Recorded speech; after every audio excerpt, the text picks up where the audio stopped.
أسألك حبك وحب من يحبك والعمل الذي يبلغني حبك. رسول اللہ صلی اللہ علیہ وسلم نے فرمایا کہ جو شخص حدث کرے اس کی نماز قبول نہیں ہوتی جب تک کہ وہ دوبارہ وضو نہ کر لے۔ حضر موت کے ایک شخص نے پوچھا کہ اے ابو ہریرہ حدث ہونا کیا ہے؟ آپ نے فرمایا بہانے کے مقام سے نکلنے والی آواز والی یا بے آواز والی ہوا۔ صحیح بخاری حدیث نمبر 135۔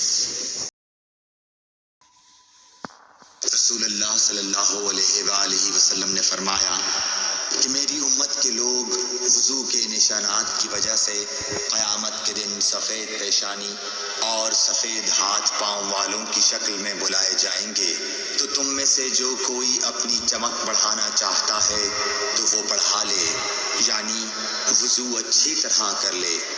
صحیح بخاری حدیث نمبر 136۔ کریم صلی اللہ علیہ وسلم سے شکایت کی گئی کہ ایک شخص ہے جسے یہ خیال ہوتا ہے کہ نماز میں کوئی چیز یعنی ہوا نکلتی معلوم ہوئی ہے۔ آپ صلی اللہ علیہ وسلم نے فرمایا کہ نماز سے نہ پھرے یا نہ مڑے جب تک آواز نہ سنے یا بو نہ پائے۔ صحیح بخاری حدیث نمبر 137۔ نبی کریم صلی اللہ علیہ وسلم سوئے یہاں تک کہ آپ خراٹے لینے لگے، پھر آپ نے نماز پڑھی، اور کبھی راوی نے یوں کہا کہ آپ صلی اللہ علیہ وسلم لیٹ گئے پھر خراٹے لینے لگے، پھر آپ صلی اللہ علیہ وسلم کھڑے ہوئے، اس کے بعد نماز پڑھی۔ پھر سفیان نے ہم سے دوسری مرتبہ ابن عباس رضی اللہ تعالیٰ عنہ کہتے تھے کہ ایک مرتبہ میں نے اپنی خالہ ام المومنین حضرت میمونہ کے گھر رات گزاری تو میں نے دیکھا کہ رسول اللہ صلی اللہ علیہ وسلم رات کو اٹھے۔ جب تھوڑی رات باقی رہ گئی تو آپ صلی اللہ علیہ وسلم نے اٹھ کر ایک لٹکے ہوئے مشکیزے سے ہلکا سا وضو کیا۔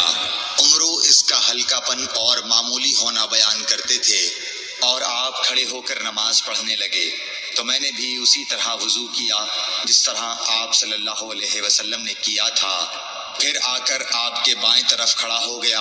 اور کبھی سفیان نے ان یسارہ کے بجائے ان شمالہ کا لفظ کہا، مطلب دونوں کا ایک ہی ہے۔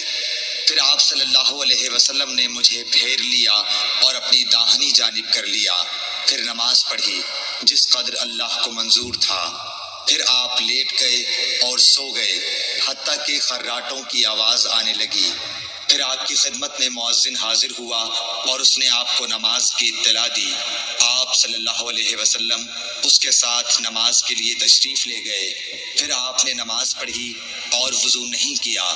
سفیان کہتے ہیں کہ ہم نے عمروں سے کہا کچھ لوگ کہتے ہیں کہ رسول اللہ صلی اللہ علیہ وسلم کی آنکھیں سوتی تھیں، دل نہیں سوتا تھا۔ عمروں نے کہا میں نے عبید بن عمیر سے سنا، وہ کہتے تھے کہ انبیاء علیہ السلام کے خواب بھی وہی ہوتے ہیں۔ پھر قرآن کی یہ آیت پڑھی، میں خواب میں دیکھتا ہوں کہ میں تجھے ذبح کر رہا ہوں۔